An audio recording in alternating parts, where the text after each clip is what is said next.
Hi there, this is Sasha Sharpley from Ideal Homes Portugal, and I'm with Marisa Costa from Martinez and Chavaria Ferreiras. I hope I pronounced that well. It's a law firm with a number of offices in the Algarve and in other places as well.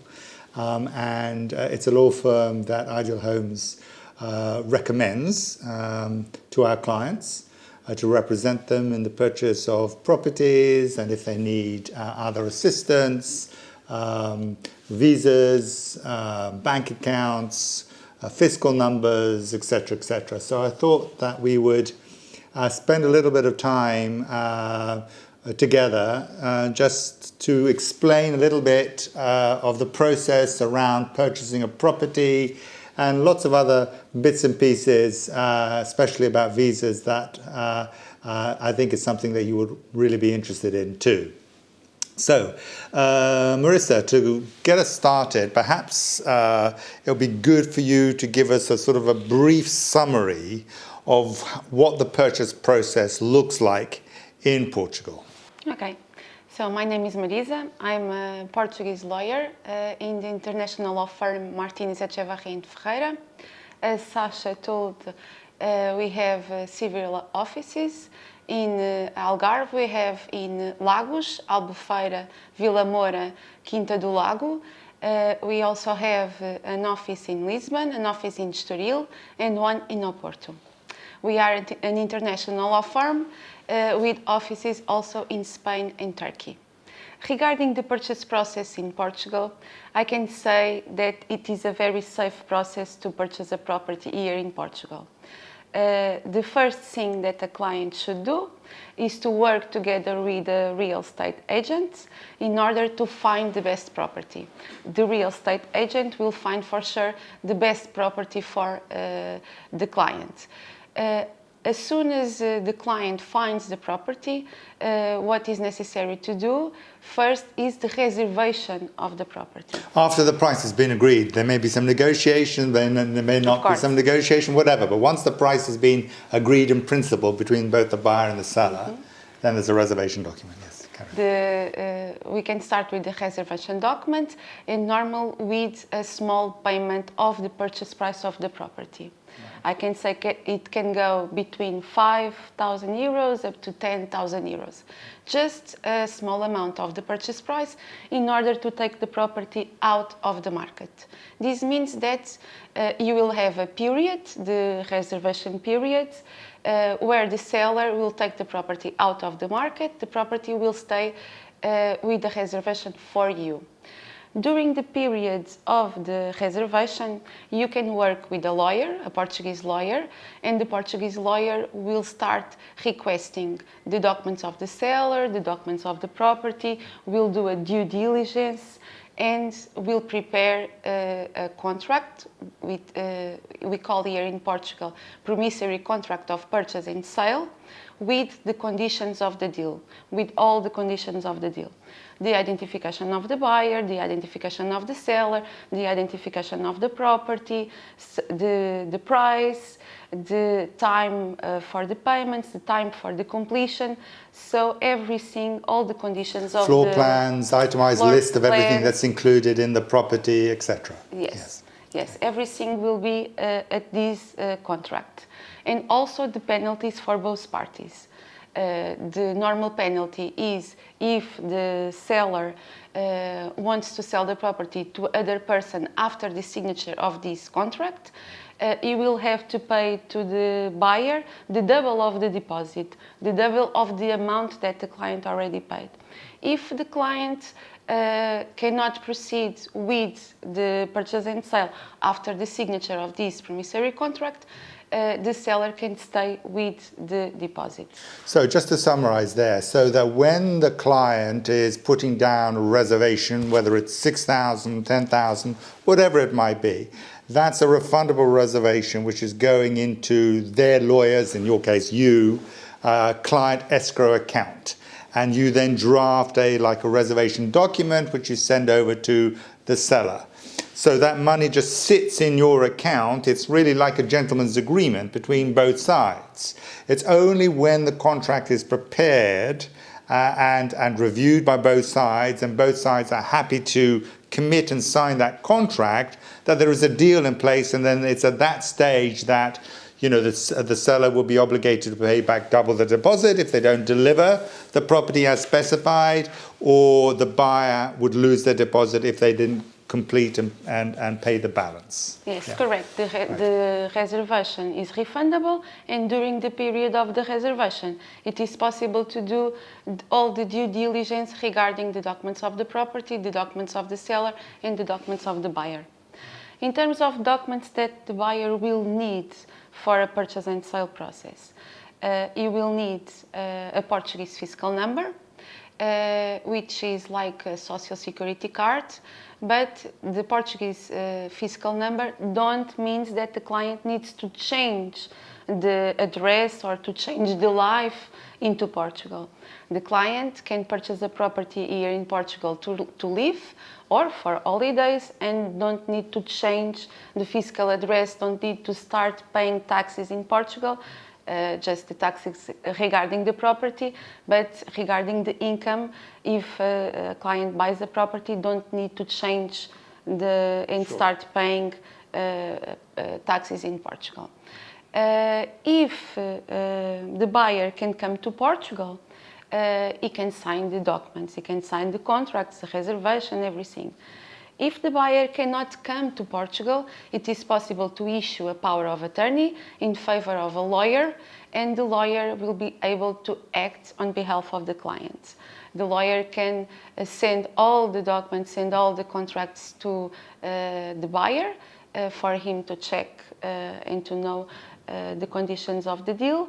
And after the written authorization, the lawyer can sign on behalf of the client. In case it is not possible to come to Portugal.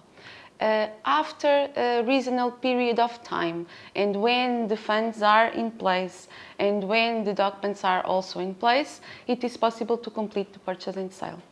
Right. We normally do the purchase and sale in a notary office, and again, the notary, which is an independent person from both parties, will double check again all the documents of the seller, all the documents of the buyer, the documents of the property, and the conditions of the deal.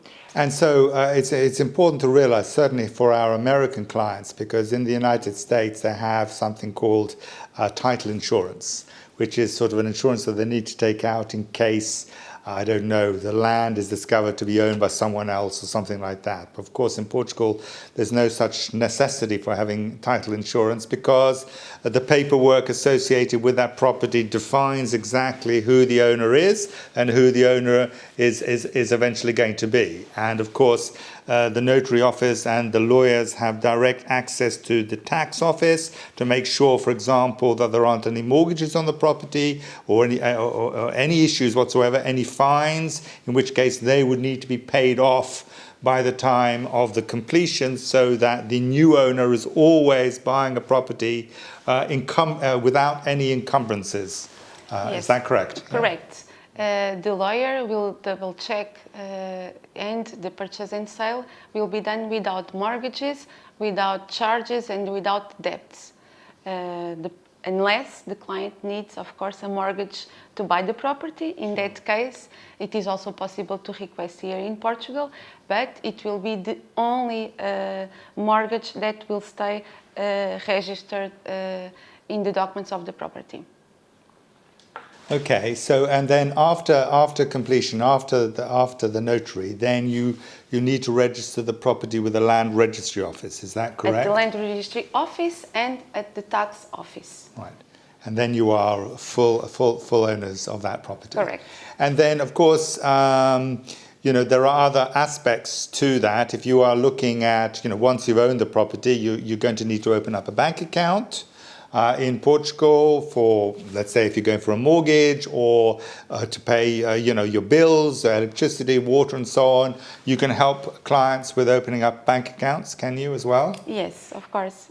In Portugal, we have several banks, and it is possible to open a bank account for the payments related with the property, like utility bills or other payments that the clients want to do here in Portugal. Okay. So basically your services are everything relating to purchasing of the property, you're able to offer that service. Correct. Okay. So let's talk now. So I've been here. I've been in the real estate business for about 6 years, and I have to say that I find that the real estate purchase process is a very, very simple one, very, very black and white in Portugal.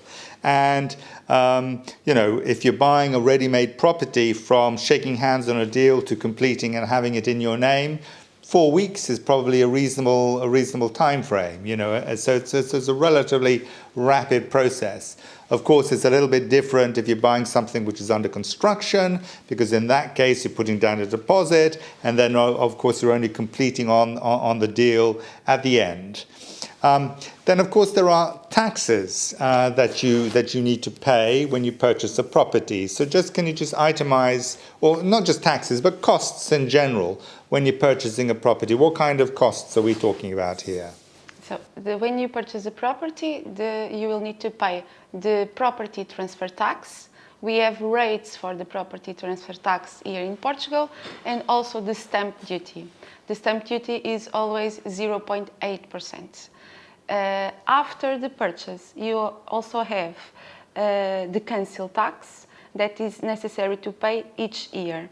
The council tax is not based on the purchase price of the property, but on the tax value of the property, which by rule here in Portugal is less than the purchase price. Significantly less. Significantly, yes. Yes, absolutely. So you've got this property transfer tax, which is called IMT, which is based on the purchase price of a percentage of the purchase price of the property, but it sits within different bands. The more expensive the property, the higher that percentage is.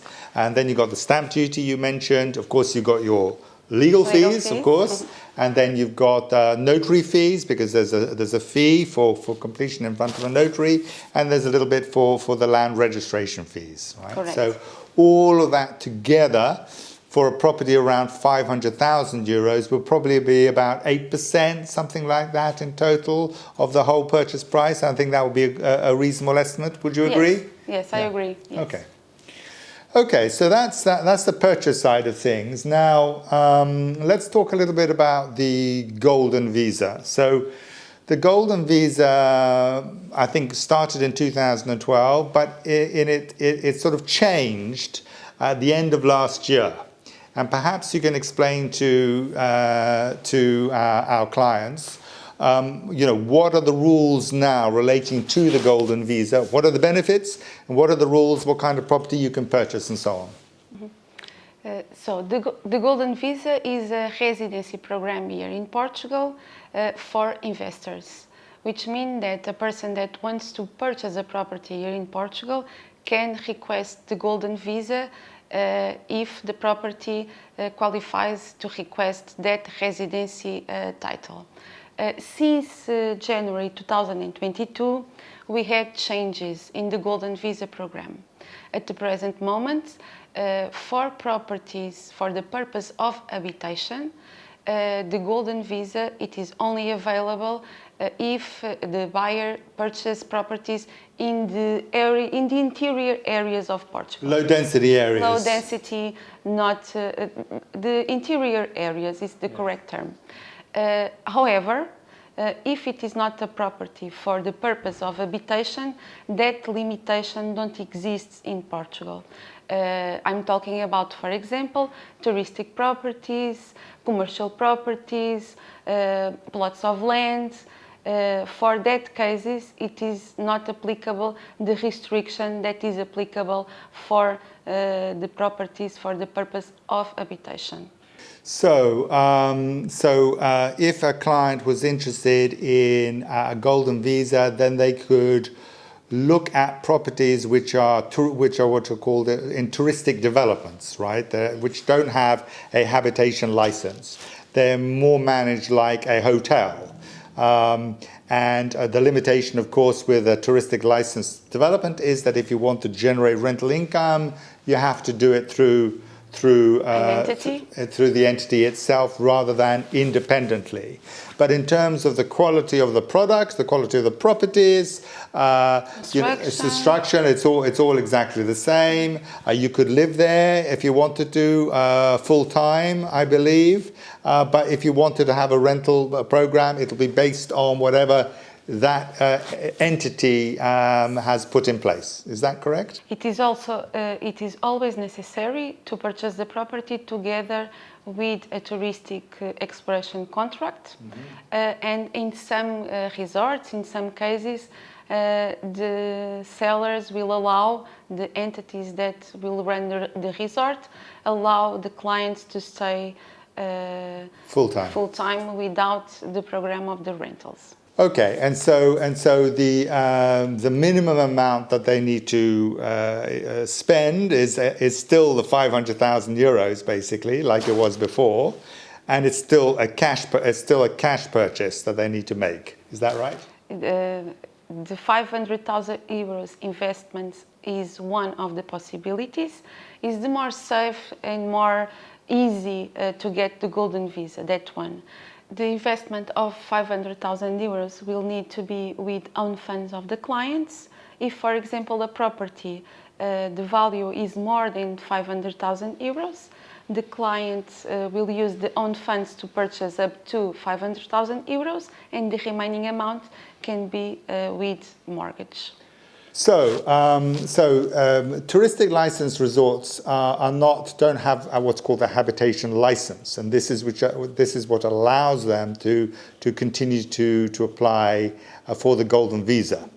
But because of that, there are some positives and negatives here, in the sense that even though it's a touristic licensed resort, which has a reception and it's managed more like a hotel, often has more facilities, it's still a freehold property in the sense that it's your property in perpetuity. You own it 100%. You can sell it to who you want, when you want, at whatever price you want. All of that is, and you can pass it on to your descendants, through a will. All of that still applies. The only limitation is that if you want to rent it out, then you must do it through the resort. Is my understanding correct there? The property will have license. It will be a touristic license instead of a license for habitation, and it is necessary to sign a contract, a rental contract or a touristic exploration contract. And in that case, the limitation is that the owner of the property, it is not possible to rent the property. To rent the property, it will be necessary to use the entity that explores the resort, that explores the touristic development. But the property itself, you still own it once you buy the property, you are 100% ownership of the property, and you can sell it to who you want, when you want, at whatever price you want. You can pass it on to your descendants. All of that still applies. It's just a limitation relating to the rental side of things that is different. So that means that it doesn't mean necessarily that you are therefore compromising by buying this type of property this year when you had a wider range of properties that you could buy last year. It just depends upon whether you like the development, the property, the rental program that they have. Because of course, some developments are offering guaranteed rental schemes. They have lots of different flexibilities there. So it's a question of making a selection and seeing which sort of property is going to work for you to get you the golden visa. Okay. So talk to us a little bit about the benefits of the golden visa. Why would someone want a golden visa? So the benefits are the person will stay with a temporary residence from an European country, can travel around the 26 countries of the Schengen area, and can also do the family reunification of the family. So for each investment, we will have the person that will do the investment, that will purchase a property, and it is possible also to bring the family and put the family in the Golden Visa program. Family, we are talking about husband or wife, children, parents of the person, of the investor, and parents of the other member of the couple. It is also possible to put together with the same rights and benefits of the Golden Visa. The Golden Visa, the first card is for a period of 2 years. After, it will be necessary to do 2 renewals, one on the second year and another one on the year 4. And after 5 years, it is also possible to apply here in Portugal or for the temporary residency or for the nationality. So what is the difference between temporary, what are the benefits or advantages, disadvantages of, did you say temporary residence or permanent? Permanent residency. So let's just talk about that. So the Golden Visa applies for 5 years. It gives you free movement to travel throughout the Schengen area, which is the majority of the EU, plus Switzerland, plus Iceland. You have only a very limited amount of time that you need to spend in Portugal. You could spend an indefinite period of time in Portugal with the Golden Visa. You just need to spend 14 days in each period of 2 years. But you could spend 365 days if you wanted to. If you want. The Golden Visa also allow the person to live or to work in Portugal, and will help also the person to work outside Portugal. Within the Schengen area. Don't give the rights, but will help. Okay. And then after the 5 years, then that gives them the right to apply for Portuguese citizenship or permanent residence, whichever they prefer. And those, once they have that type, once they have nationality or permanent residence, then the same sort of benefits that they had over the first 5 years will continue indefinitely. Is that right? Correct. And then for what about the sort of the other family members? How does that work for the nationality, permanent residence, and their benefits? Is it all the same for everybody? For permanent residence and for nationality, one of the requirements is to have here in Portugal a temporary residence or a residency for at least 5 years. For the permanent residence and nationality, it will be necessary to learn basic Portuguese. Okay, so that's one of the requirements. Yes, but during the 5 years of the Golden Visa, it is not necessary. For the permanent and nationality, it will be necessary to learn Portuguese. Okay. In terms of how you put the family with the same benefits of the Golden Visa, regarding children and parents of the investor, they will need to be dependent on the investor. So financially dependent on the investor, and that needs to be proven, is that right? That The children, yes. They're not working, that they could be at school or could be at university, but as long as they're not employed. The children cannot work, they will need to be studying, and also they cannot get married during the period of the Golden Visa, because here in Portugal, when a person gets married, the person will lose the dependency of the parents. And regarding the parents of the investor, it will also be necessary to prove the dependency of the investor. Okay, so the Golden Visa lasts for 5 years. So during that 5-year period, you basically need to keep ownership of that property. Once you become a permanent resident or Portuguese citizen, then of course you can sell it and buy another property, whatever you feel like. But for the first 5 years, you've got to hold on to that property, basically. Is that right? You can change the property, but you will need to buy another property. You need to keep with the investment here in Portugal in a real estate asset. Okay, got that. Okay, so that's the Golden Visa, and then there are other types of visas that you could apply. One can apply for. Many of our clients are applying for the D7 visa. Perhaps you can explain the differences between the Golden Visa and the D7 visa. The D7 visa is for persons that are living from a pension and that they have income to live in Portugal. it is also a temporary residency.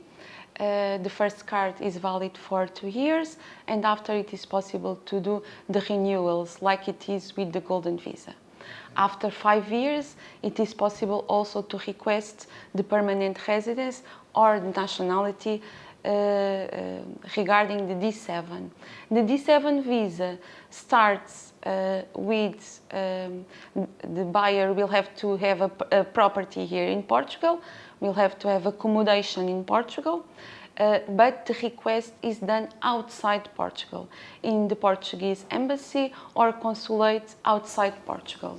So they don't need to own a property. They don't need to buy a property in Portugal. They could buy a property. They could buy a primary residence in Portugal, and that would give them an address, which is what they need in Portugal in order to apply for the D7.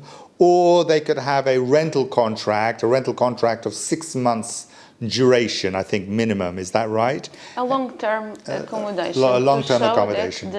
The purpose is to live in Portugal and to have residency in Portugal. And they need to effectively be here for 183 days per year. Is that right? Correct. And they need to demonstrate that they can live off their own income, passive income, pensions or investments or whatever it might be.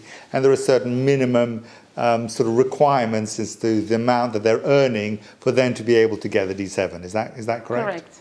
Okay. Okay. But it is a reasonable amount. Yes. We are not talking a big amount. Yes, so absolutely. Around 700 euros per month, it is sufficient. Sufficient, yes. Okay. So that's the general purchase process. That's the Golden Visa. That's the D7, and your firm is able to manage all of that as in one place, basically. So whatever the client requires from you, you're able to provide that service. Is that right? Correct. Okay. Yes. Okay. So I think we've covered that. So I have here a few questions that some of our clients have sent us. So some of those we may have answered already, some of them we haven't. So I'm just going to go from the top and read them. If I sell my home and want to buy another property, what can I expect to pay in capital gains? Bearing in mind it'll be permanent residence. So let's let me rephrase that. So when you are selling a property, you're going to have to pay capital gains tax on the profit of that. But the time when you have to pay that capital gains tax is different if it's what's called a primary residence versus a secondary residence. Is that right? Because with a secondary residence, you need to pay the capital gains tax at the end of the fiscal year. But with the primary residence, you can defer it, providing you reinvest it in another property. Am I understanding that correctly? Correct. Okay. The difference, we will need to check if a person is with residence, fiscal residence in Portugal or not. The rates for the capital gains are different if a person is living and with fiscal residency in Portugal or not. Okay. The capital gains is only regarding the profit of the property. Okay. So it is possible to deduct all the expenses that the client did with the purchase of the property. The taxes, the property transfer tax, it is possible to deduct, the stamp duty, the costs of the notary, the costs of the registration of the property. Only after that we will have the profit, and only the profit is subject to capital gains. If it is a second home, it is necessary to pay the capital gains. If it is a permanent home here in Portugal, a primary habitation, it is possible to reinvest the amount of the capital gains. Okay. And what time period do you have to reinvest it? You have 2 years in front and 1 year back. Okay. And you could actually reinvest it in another European Union country, is that right? It doesn't have to be in Portugal. Okay. Okay, and then what is the capital gains tax for a non-resident versus a resident? For a non-resident is 28%. 28% of the profit. For a residence, the income will have rates. So it will depend of the type of income, the amount of the income. And what kind of range are we talking about here? We have up to 48%. 48%. So that's someone who's earning a tremendous amount. But From 0 up to okay. 48. So in terms of capital gains tax, so you're taking about deductions and so on. So if we give an example here that might actually illustrate this a little bit better. So let's imagine that a client is buying a property at 500,000 euros. Okay, so that's their first property. They buy it at 500,000 euros. And then the taxes, notary fees, registration fees, let's just for argument's sake say it's 50,000 euros. So that would then be the starting point, right? And then you would sell it. Let's say you sell it at 700,000 euros, right? And then you have some deductions from that as well that you can have, like the real estate agency commission. Is that right? Does that work as a deduction? The real estate commission and the taxes. And the taxes. And the costs of the notary, costs of the registration. So let's keep it simple. You sell it at 700, you deduct 50,000. Let's just imagine it's 50,000, that's 650. The other one's 550. So you're paying the capital gains tax on that 100,000 euros. That's basically how it works. Is that right? Yes. Okay. If our math is correct. No, I mean, I know I've really generalized the numbers there, but just to give it the principle. Okay. How has the tax law changed since Brexit? What are the key points we need to look for? So this is obviously for UK clients. What has changed from their perspective, if anything, now that the UK is no longer in the European Union? It is more regarding to have a visa to travel. In the past, it was not necessary. At the present moment, for a person that wants to stay in Portugal for more than 90 days, it is necessary to request residency. And the UK citizens cannot stay in Portugal more than 190 days in each period of 180. So that is like the standard, that's the standard amount, right? But then they could apply for the golden visa, right? They could go for the golden visa. The golden visa, the D7, the D7, or in which the type case, of residency, yes. Yes, okay. Can I sell my property if it is rented to a tenant? I think the answer is yes. Yes, you can. Yes, we have there several possibilities. One is the buyer will accept the tenant and will accept to stay with the rental contract and with the income, the profit from the rentals.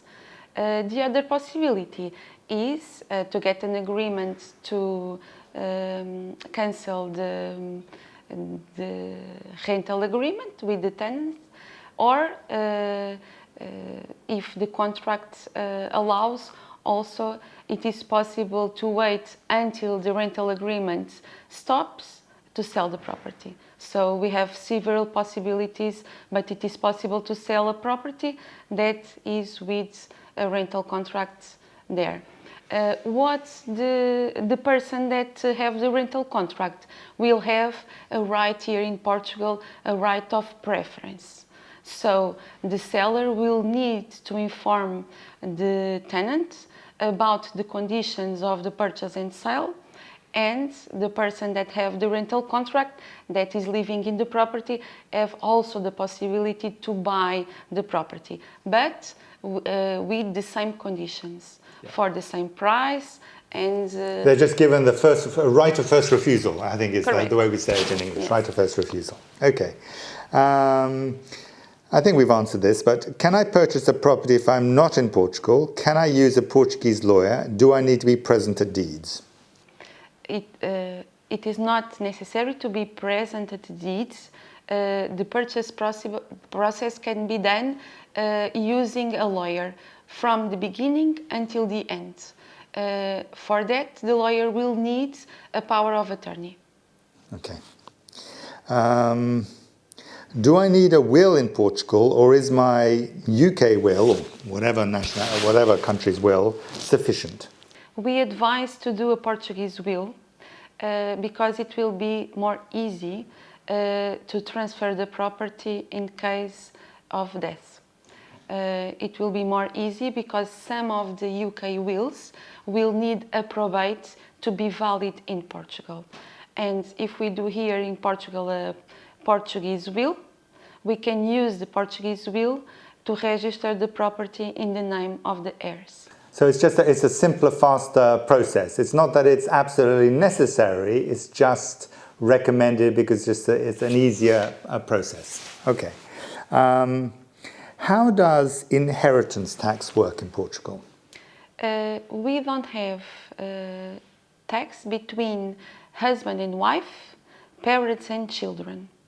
Okay. So for that heirs, we don't have inheritance tax. So zero inheritance tax. So if you... The only payment is the stamp duty. Right.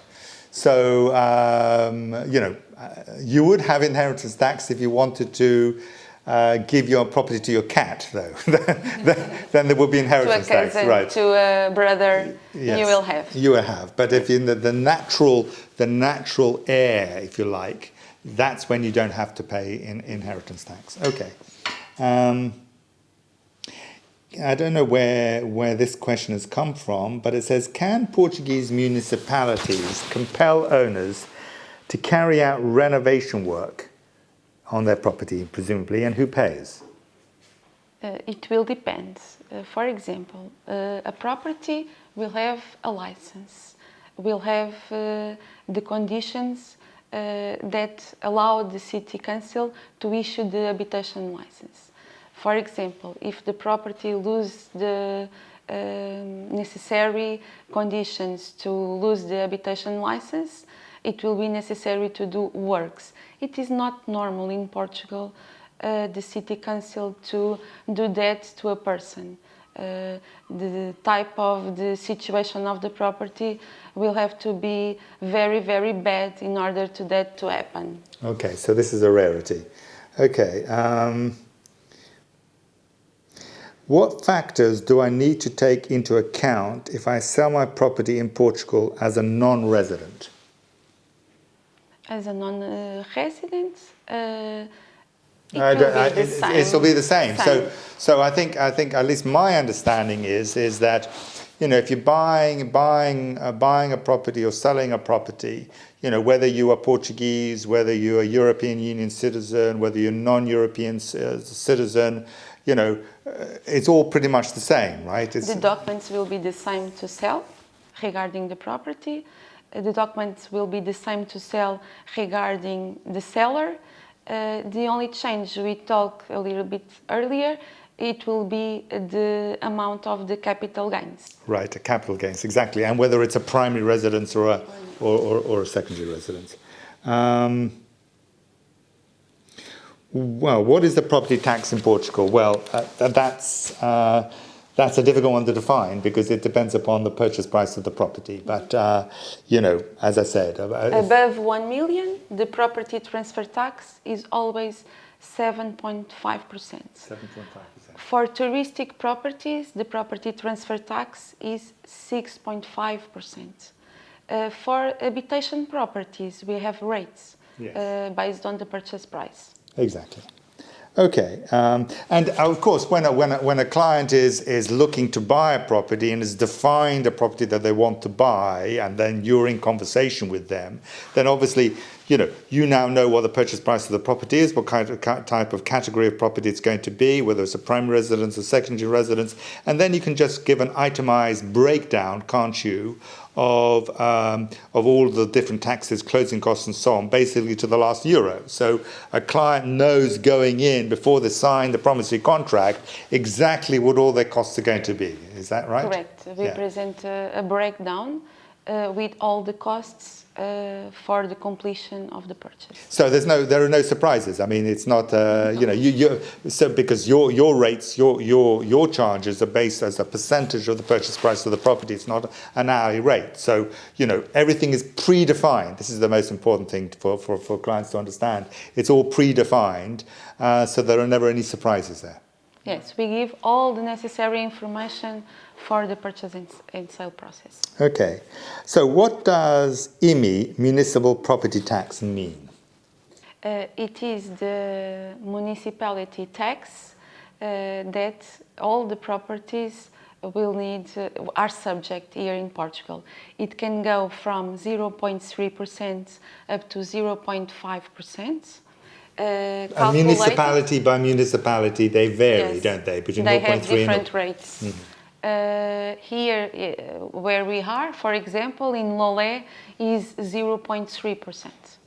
And of course, that 0.3% or 0.4 or 0.5% is based on the fiscal valuation of the property, right, which has got nothing to do with the commercial value of the property. So, for example, if a property was sold commercially, shall we say, at 500,000 euros, what would you expect the fiscal valuation of that property to be? 100,000, 150,000, something like that?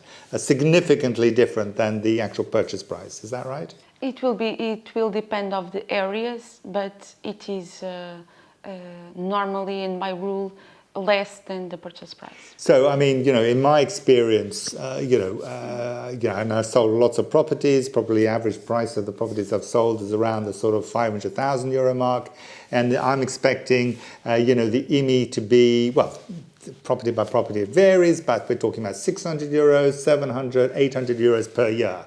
I mean, this is orders of magnitude less than in many countries. Than the purchase price, but much less than you would be paying in the UK, you'll be paying in the US. It's never a deal breaker. It's because of course the Portuguese, it's defined independently of who the owner and the nationality of the owner of the property is. And since the average salary in Portugal is 1,200 euros a month or something like that, it could never be a large sum because no one will be able to afford to pay it. So it's always not artificially low, but always low because of affordability, basically. And the buyer will also know the amount of the city council tax that he will need to pay, because we can check the fiscal value of the property in one of the documents of the property, the tax certificates, and we can inform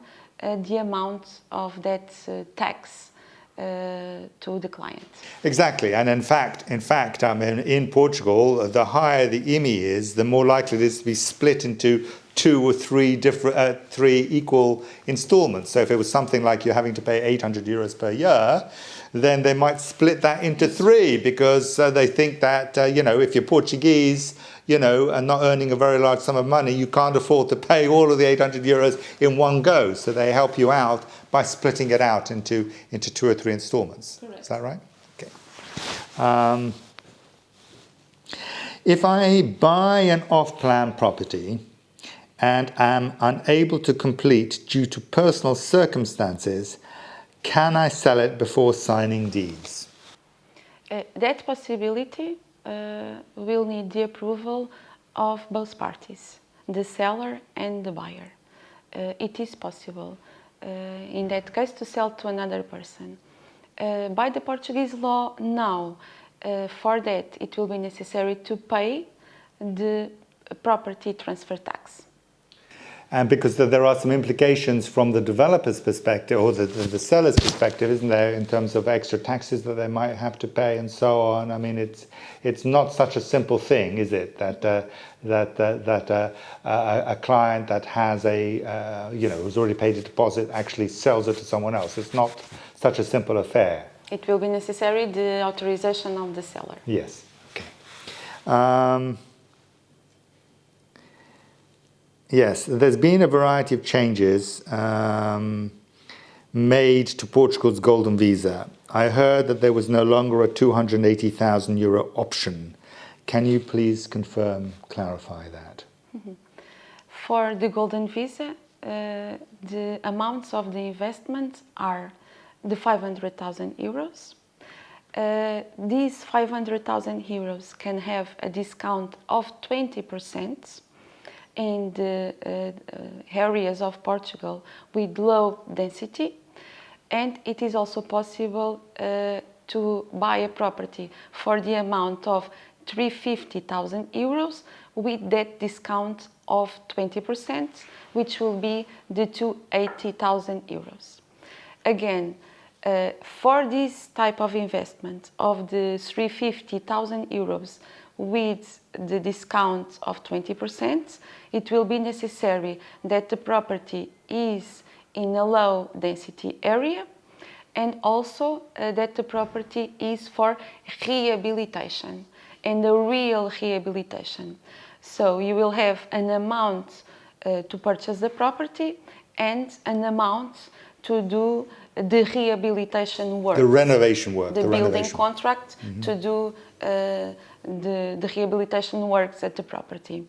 Now with the restrictions, we need to check the area where the property is and the type of license. So it is possible, but there is quite a few areas of complexity involved there, because you've got to renovate the property, you've got to have a renovation contract. I mean, it's not a simple affair. It's more complex than the investment of the 500,000. So presumably, if I had to take a guess, 95% of golden visas this year are likely to be of the quote-unquote standard touristic license developments, and 5% maybe, of this other type. Is that, would you classify, do you think I'm guessing more or less correctly there? Yes, it will be possible to end the year with that figure, yes. Okay. I think there's just one final question here. Can I buy a property in Portugal through a business? Through a company. Through a company, yes. It is possible. Or a foreign company, or a company created here in Portugal, a Portuguese company. It is possible. Okay, but in terms of getting a mortgage, that's a different state of affairs. I mean, if you're looking for a mortgage, then really it's got to be in a personal mortgage. You have to buy the property personally. If you're buying it through a business, through a company from overseas, then I don't believe that's possible. If you want to buy it through a Portuguese entity, yes, but that entity has to be running a business in Portugal and putting in tax declarations in order for you down the line to be able to get a mortgage. Am I correct there? If we are talking about Portuguese mortgage, yes, mortgage to request here in Portugal, it will always be necessary to give to the bank the documents regarding the income. Okay. So if it is a new company created here in Portugal, it will be more difficult to show the good standing of the company. Sure. And regarding foreign companies, the banks here in Portugal also have several restrictions, and it will be more difficult than in the name of the own name of the person. Okay, well, I think that's it. I think we've covered a lot of ground. Marisa, is there anything else that you can think of that we should have, or we should talk about, or do you think we've covered everything? We covered a lot of things. Of course, if there are more questions, we will be available to reply. And I want to thank you so much for your time today with me. You're welcome. And I will stay here, available if you need anything else. Okay. Well, thank you very much indeed, Marisa, and thank you. Goodbye.